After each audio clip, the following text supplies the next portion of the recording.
two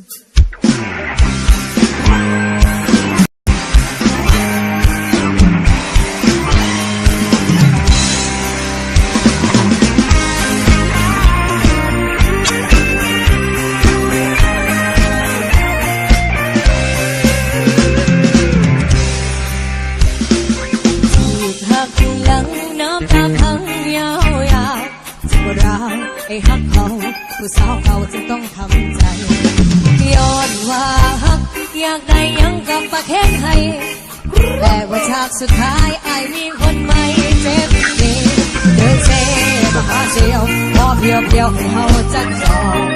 เพื่อสิลืมคนหลอกคือเขาได้285ชาลีโอจะมาชุดโตงานนี้ห่อใจเสียงส่งประกาศจากไอ้ของคนไม่รักดี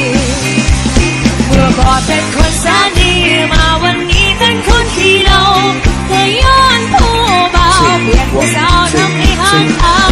ตำแก้วตำแก้วตำจอกไม่ผูกใจหลอกไปก็เลยเป็นได้ตามปิดฉากความฮักทั้งด้วยน้ำเมา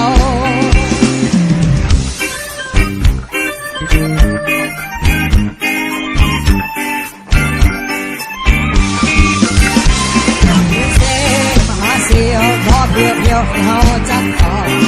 เพื่อสิลืมคนหลอกคือเขาได้285ชาลีโอ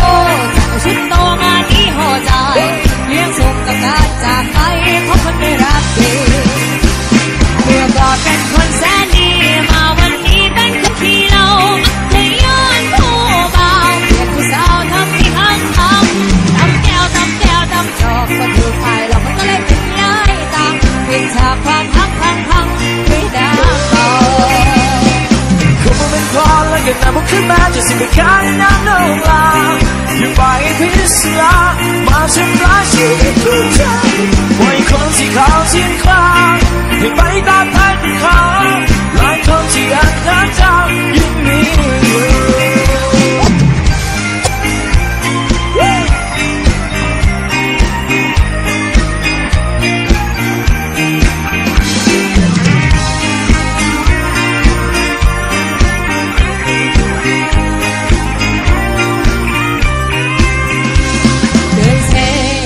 เสียงพอเพียวเพียวให้เขาจับจองเพื่อสิลืมคนหลอกคือเขาได้285ชาลีโอจะมาชุดโต